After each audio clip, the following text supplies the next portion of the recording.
ഈ കറി നമുക്ക് റെഡിയാക്കിയിട്ട് എടുക്കാൻ വേണ്ടിയിട്ട് വേവിച്ചെടുത്തേക്കണ കടല വേണം, പിന്നെ മുട്ട, തക്കാളി, ഇത് മൂന്നും കൂടി ചേർത്തിട്ടാണ് ഈ കറി റെഡിയാക്കിയിട്ട് എടുക്കുന്നത്. ഈ കറി ചപ്പാത്തിയുടെ കഴിക്കാൻ വേണ്ടിയിട്ട് നല്ല ടേസ്റ്റ് ആയിരിക്കും കേട്ടോ. ചപ്പാത്തിയുടെ മാത്രമല്ല, ചോറിൻ്റെ കൂടെ എന്തിൻ്റെ കൂടെ കഴിക്കാനാണെങ്കിലും നല്ല ടേസ്റ്റ് ഉള്ള കറിയാണ്. ബാച്ചിലേഴ്സിനൊക്കെ ആണെങ്കിലും ഇപ്പൊ കടലേക്ക് വേവിച്ചിരിക്കുന്നുണ്ടെന്ന് വെച്ചിട്ടുണ്ടെങ്കിൽ പെട്ടെന്ന് റെഡിയാക്കിയിട്ട് എടുക്കാൻ വേണ്ടിയിട്ട് പറ്റും. ടേസ്റ്റ് ആണെന്ന് വെച്ചിട്ടുണ്ടെങ്കിൽ സാധാരണ നമ്മള് എപ്പോഴും നമ്മൾ കടലയൊക്കെയാണല്ലോ വെറുതെ നമ്മൾ ഒലത്തിയിട്ടാണല്ലോ കഴിക്കുന്നത്. പക്ഷെ ഇതേപോലെ റെഡിയാക്കിയിട്ടുണ്ടെങ്കിൽ വേറൊരു പ്രത്യേക ഒരു ടേസ്റ്റ് ഒക്കെ ഉണ്ടാവും. അപ്പോൾ വീഡിയോ ഇഷ്ടമാണെന്ന് വെച്ചിട്ടുണ്ടെങ്കിൽ വീഡിയോയുടെ അടിയിൽ ലൈക്ക് ചെയ്യുക, കമന്റ്സ് ചെയ്യുക, നിങ്ങളുടെ ഫ്രണ്ട്സിന് ഷെയർ ചെയ്യാൻ വേണ്ടിയിട്ട് മറക്കരുത്. പിന്നെ മിയാ കിച്ചൻ സബ്സ്ക്രൈബ് ചെയ്യാതിട്ടുണ്ടെന്ന് വെച്ചാൽ സബ്സ്ക്രൈബ് ചെയ്യുക. എന്നാൽ മാത്രമേ പുതിയ വീഡിയോസിൽ ഇടുമ്പോൾ നിങ്ങൾക്ക് അതിന്റെ നോട്ടിഫിക്കേഷൻ കിട്ടുള്ളൂ. അപ്പോൾ നമുക്ക് ഒട്ടും സമയം കളയാൻ തന്നെ നമ്മുടെ കറി റെഡിയാക്കിയിട്ട് എടുക്കാം.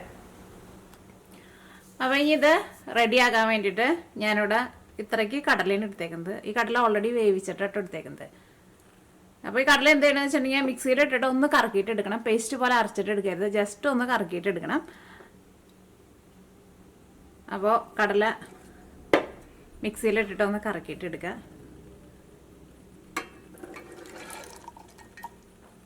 അപ്പോൾ ഇത് നമ്മളൊരു വലിയൊരു കയ്യിലെടുക്കാന്ന് വെച്ചിട്ടുണ്ടെങ്കിൽ ഒരു 2 കയ്യിൽ കടല ഉണ്ടാവുള്ളൂ കേട്ടോ. ഇതിപ്പോൾ കടല ഇച്ചിരി കൂടിയാലും കുഴപ്പമൊന്നുമില്ല കേട്ടോ. അപ്പോൾ ഈ ഇതൊന്ന് കറക്കിയിട്ട് എടുക്കട്ടെ. കുറേ നേരം ഇട്ടിട്ട് കറക്കരുത്, പ്രത്യേകം ശ്രദ്ധിക്കുക. ഞാൻ വെള്ളക്കടല കറി വയ്ക്കുന്നത് ഒരു റെസിപ്പി ചെയ്തിട്ടുണ്ട്. അതിനകത്ത് വെള്ളക്കടല നന്നായിട്ട് അരച്ചിട്ടാണ്, കുറച്ച് വെള്ളക്കടല എടുത്തിട്ട് നന്നായിട്ട് അരച്ചിട്ട് കറിയിലേക്ക് ചേർക്കുന്നുണ്ട്.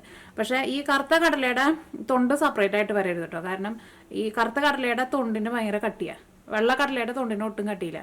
അപ്പോൾ ജസ്റ്റ് ഒന്ന് കറക്കിയാൽ മതി കേട്ടോ.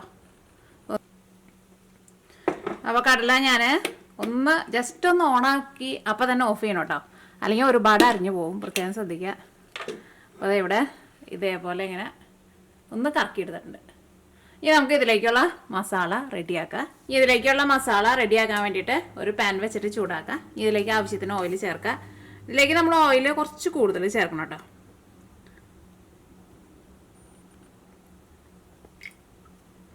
ഓയിൽ നന്നായിട്ട് ചൂടായിട്ടുണ്ട്. ഇതിലേക്ക് ഒരു 1/4 ടേബിൾ സ്പൂൺ കടുക് ചേർക്കുക.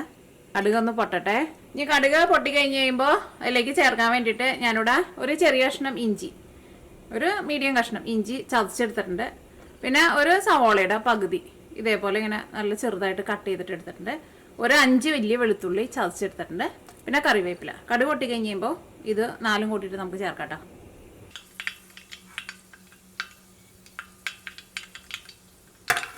ഇതിലേക്ക് ചേർക്കട്ടെ.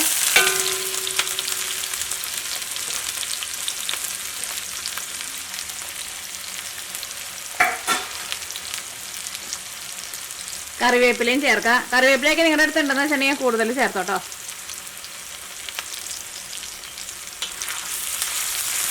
ഇതെല്ലാം കൂടിയിട്ട് നന്നായിട്ടൊന്ന് വഴറ്റിയിട്ട് എടുക്കാം. ഇത് മുരിഞ്ഞ് നല്ലൊരു ഗോൾഡൻ കളർ ആവാൻ വേണ്ടിയിട്ട് നിൽക്കണ്ട. ഇതെല്ലാം കൂടിയിട്ട് സവോളയ്ക്ക് നന്നായിട്ട് സോഫ്റ്റ് ആയിട്ട് വരണം. ഇഞ്ചിയുടെയും വെളുത്തുള്ളിയുടെയും ആ പച്ച ടേസ്റ്റ് ഒന്ന് മാറണം.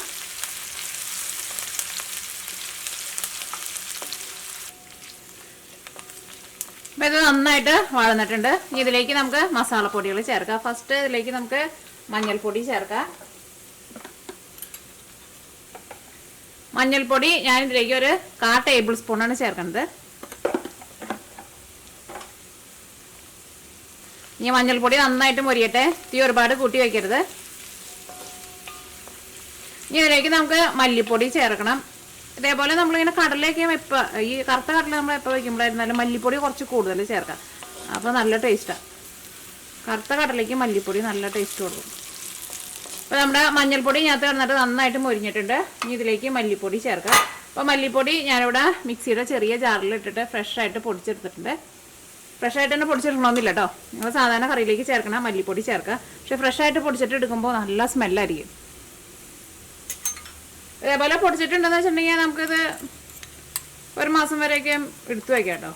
പക്ഷെ കുറേ ദിവസം വെച്ചിട്ടുണ്ടെന്ന് വെച്ചിട്ടുണ്ടെങ്കിൽ ചിലപ്പോൾ ഇതിൻ്റെ സ്മെല്ല് പോകില്ല. അപ്പോൾ ഞാനിങ്ങനെ കുറേശ്ശെ ആവശ്യത്തിന് പൊടിച്ചെടുക്കുക ചെയ്യാറ്. അപ്പോൾ ഇതിലേക്ക് മല്ലിപ്പൊടി ചേർക്കാണ്. ഞാൻ അതേപോലെ ഇങ്ങനെ ടേബിൾ സ്പൂണിൽ നിറച്ചെടുത്തിട്ടുണ്ട്. മല്ലിപ്പൊടി ഞാനിവിടെ 1.25 ടേബിൾ സ്പൂണാണ് ചേർത്തത്. ഈ കുറച്ച് വയ്ക്കട്ടെ.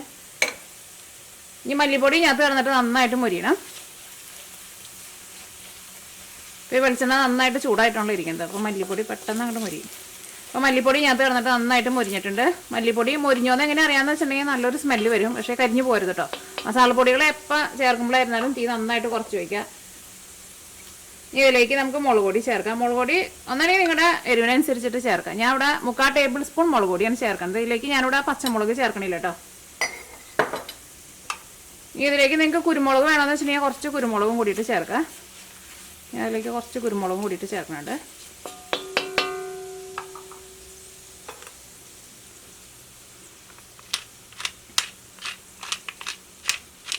ഈ സാധനത്തിൻ്റെ ഈ കുരുമുളക് ഇങ്ങനെ പൊടിച്ചെടുക്കണതിൻ്റെ പേര് എന്താണെന്ന് എൻ്റെ അടുത്ത് ഇതിന് മുമ്പ് 2-3 പേര് ചോദിച്ചിട്ടുണ്ടായിരുന്നു. ഇതിന് പെപ്പർ ക്രഷർ എന്നൊക്കെ പറഞ്ഞിട്ട് ഓൺലൈൻ വഴി നോക്കിയിട്ടുണ്ടെങ്കിൽ കാണാൻ വേണ്ടിയിട്ട് പറ്റൂട്ടോ. ഇതിൻ്റെ അടിയിൽ ഒരു ബ്ലേഡ് ഉണ്ട്.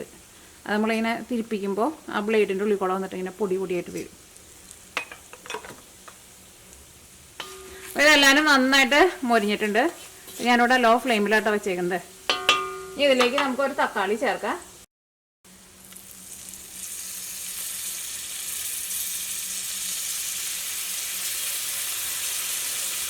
തക്കാളി നല്ല പഴുത്ത നല്ല ജ്യൂസി ആയിട്ടുള്ള തക്കാളി. ഇതിലേക്ക് ആവശ്യത്തിന് ഉപ്പ് ചേർക്കാം.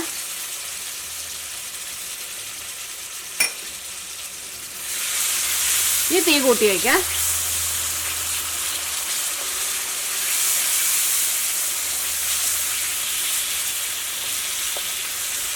ആ മല്ലിയുടെയൊക്കെ നല്ലൊരു മണം വരുന്നുണ്ട്.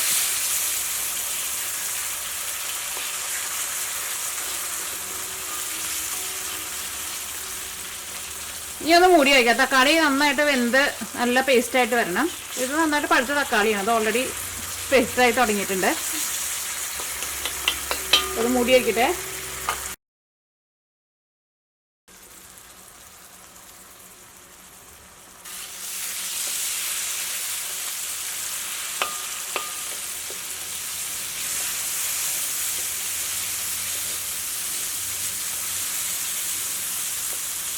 തക്കാളി വെന്ത് ഉടഞ്ഞിട്ടുണ്ട്. ഒന്നും കൂടി ഉടയാനുണ്ട്. ഇനി ഞാനിവിടെ മൂടി വയ്ക്കണില്ല കേട്ടോ. ഒന്ന് തുറന്ന് വെച്ചിട്ട് നമുക്കൊന്ന് ഇളക്കി കൊടുക്കാം.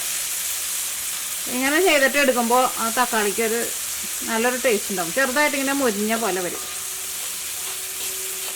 അല്ലെങ്കിൽ മൂടി വെച്ചിട്ട് നമ്മൾ എടുക്കുമ്പോൾ ഒരു വെള്ളത്തിൻ്റെ ഒരു ടേസ്റ്റ് വരും.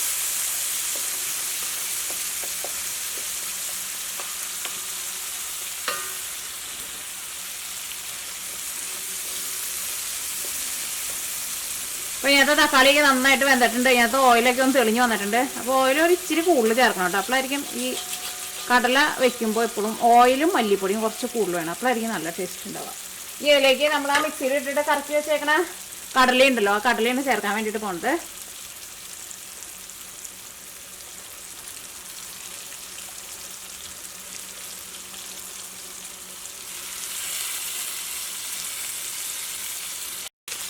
ഇപ്പം അതൊക്കെ ഒന്ന് കുറച്ച് വെക്കട്ടെ.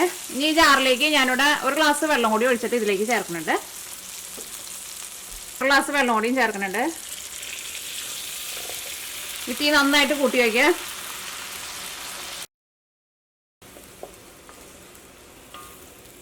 ഇത് ചെറുതായിട്ടൊന്ന് കുറുകി വരണം. ഇതിൻ്റെ ടേസ്റ്റ് നോക്കിയിട്ട് ഇതിലേക്ക് നിങ്ങൾക്ക് ഉപ്പ് വേണമെന്ന് വെച്ചിട്ടുണ്ടെങ്കിൽ ഉപ്പ് ചേർക്കാം. ടേസ്റ്റ് നോക്കട്ടെ.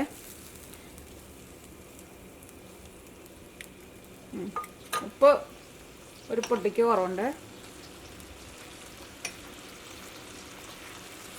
ഇത് നന്നായിട്ട് തിളക്കട്ടെ. ഇനി ഇത് മൂടി വയ്ക്കാം. ഇനി ഇത് നന്നായിട്ട് തിളച്ചിട്ട് ഒന്ന് ചെറുതായിട്ട് ഇതിൻ്റെ ഗ്രേവി ചെറുതായിട്ട് ഒന്ന് തിക്കായിട്ട് വരണം. ഭയങ്കര തിക്കായിട്ട് ഭയങ്കര ഡ്രൈ ആവാൻ വേണ്ടിയിട്ട് നിൽക്കണ്ട. അപ്പം മൂടി വയ്ക്കട്ടെ. ഞാൻ തുറന്നു നോക്കട്ടെ.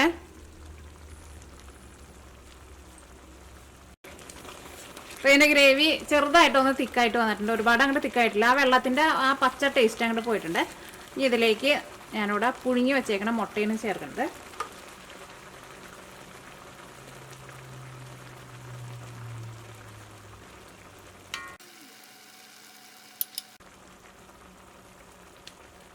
അപ്പോൾ നിങ്ങൾ മുട്ട കഴിക്കാത്തവരാന്ന് വെച്ചിട്ടുണ്ടെങ്കിൽ ഈ മുട്ട ചേർക്കണ്ട കേട്ടോ. പക്ഷേ മുട്ട ചേർക്കാണ്ട് കഴിച്ചാലും നല്ല ടേസ്റ്റ് ഉണ്ടാവും. ഇതിൻ്റെ ഗ്രേവിക്കൊക്കെ ആയിരുന്നാലും നല്ല തിക്നെസ് ഉണ്ടാവും. ചപ്പാത്തിയിലൂടെ കഴിക്കാൻ വേണ്ടിയിട്ട് നല്ല ടേസ്റ്റ് ആയിരിക്കും. അപ്പോൾ ഞങ്ങളുടെ വീട്ടിലുള്ളവർക്കൊക്കെ മുട്ട നല്ല ഇഷ്ടം. അപ്പോൾ മുട്ടയും കൂടി ചേർത്ത് കഴിയുമ്പോൾ കുറച്ചും കൂടി നല്ല ടേസ്റ്റ് ഉണ്ടാവും. മുട്ട കഴിക്കണവർക്ക്. മുട്ട കഴിക്കാത്തവർ മുട്ട ചേർക്കണ്ട കേട്ടോ.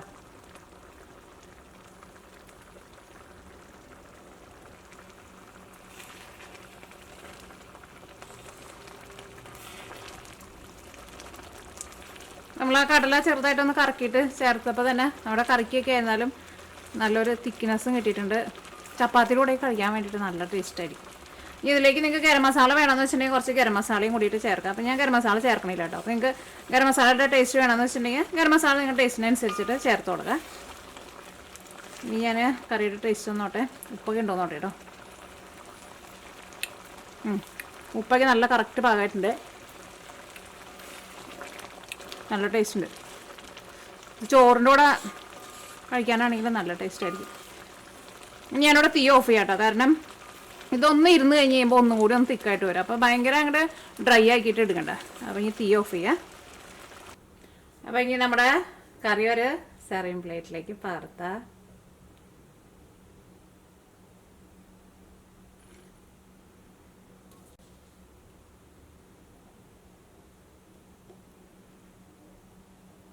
നമ്മൾ രാവിലെയൊക്കെ കടല കറി വെച്ച് കഴിഞ്ഞിട്ട് പിന്നെ ബാക്കി വരാമെന്ന് വെച്ചിട്ടുണ്ടെങ്കിൽ ഇപ്പോൾ വൈകിട്ടും കടല കറി വെച്ചിട്ടുണ്ടെന്ന് വെച്ചിട്ടുണ്ടെങ്കിൽ ആർക്കും ഇഷ്ടം ഉണ്ടാവില്ലല്ലോ. അപ്പോൾ ഇതേപോലെ ഒരു വെറൈറ്റി കറിയിട്ട് വയ്ക്കാം. അപ്പോൾ എല്ലാവർക്കും നല്ല ഇഷ്ടമായിരിക്കും.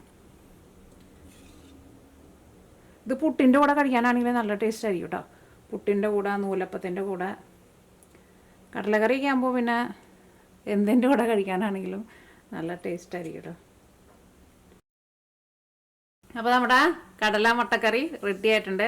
അപ്പോൾ നിങ്ങളെല്ലാവരും ട്രൈ ചെയ്ത് നോക്കിയിട്ട് ഫീഡ്ബാക്ക് പറയാൻ വേണ്ടിയിട്ട് മറക്കരുത്. അപ്പോൾ ഇനി നമുക്ക് നാളെ വേറൊരു പുതിയ റെസിപ്പി ആയിട്ട് വരാം.